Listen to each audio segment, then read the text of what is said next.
Carnival recently updated their website to make it a little bit more mobile friendly, and as a result, the online check-in process has changed. So we're going to take you through that new process today.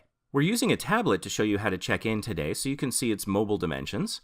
And in this scenario, you're traveling with a traveling companion who has already checked in. We also assume that you have already gone in and selected your arrival appointment time, which is a very good idea.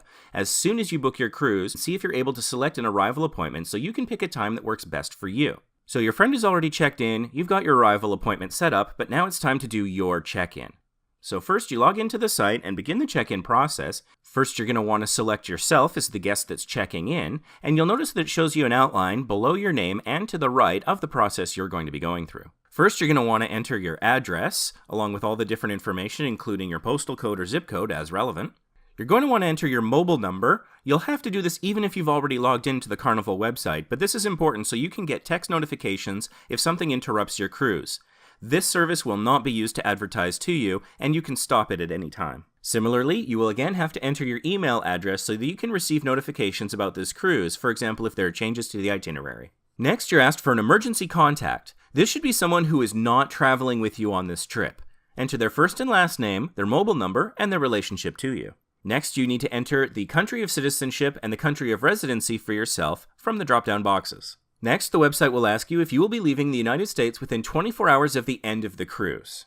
You will need to add travel documents to your online check-in. As Canadian travelers, our option is only a passport. U.S. citizens may have other identification options, but we strongly recommend that people use a passport because it's universally accepted and it doesn't vary from state to state, so that when you check in and they actually look at your passport, they know where to look instantly and it makes the process go much faster.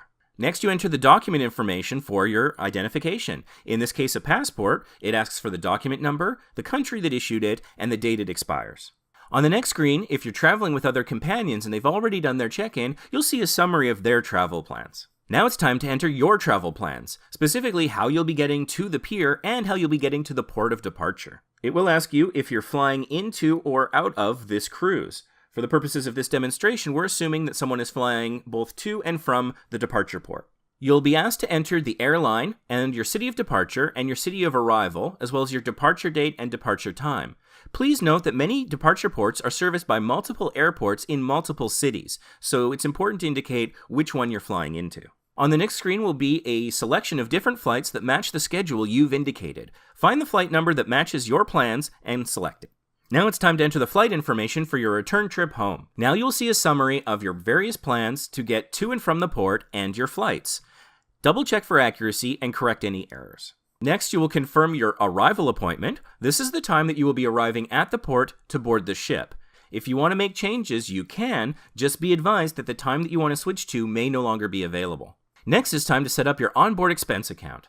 In this example, we are traveling with someone who has already set up their account, but we need to set up ours. So we click on Add Another Expense Account to do so.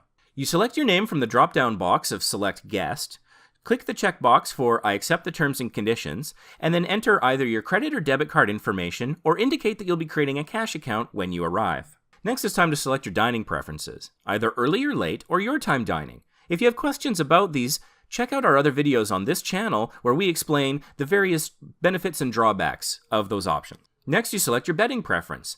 In this case, you can select between 1 king bed or 2 twin beds. This can vary depending on the kind of stateroom that you've booked. You're almost done. All that's left is the legal contract. The fun part. On the next screen, the cruise ticket contract will display. Read it thoroughly. Once you've read the cruise ticket contract, you'll want to accept the terms and conditions. You do so by selecting your name from the drop-down box, clicking the checkbox next to I accept for myself and on behalf of the selected guests below.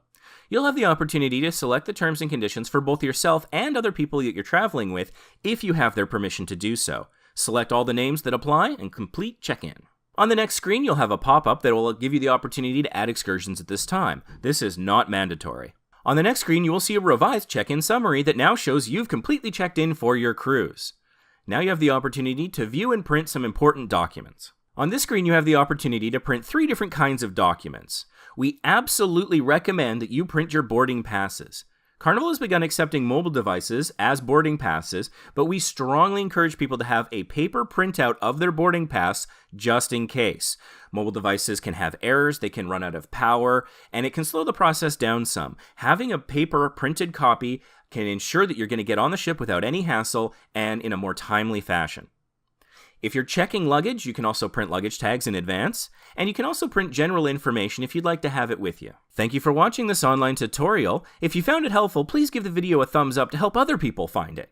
As well, now that you're all checked in, it's time to learn all about your cruise. Check out the other videos on this channel where you can learn all about your dining options, how you purchase things on the ship, and you can also learn about your destination.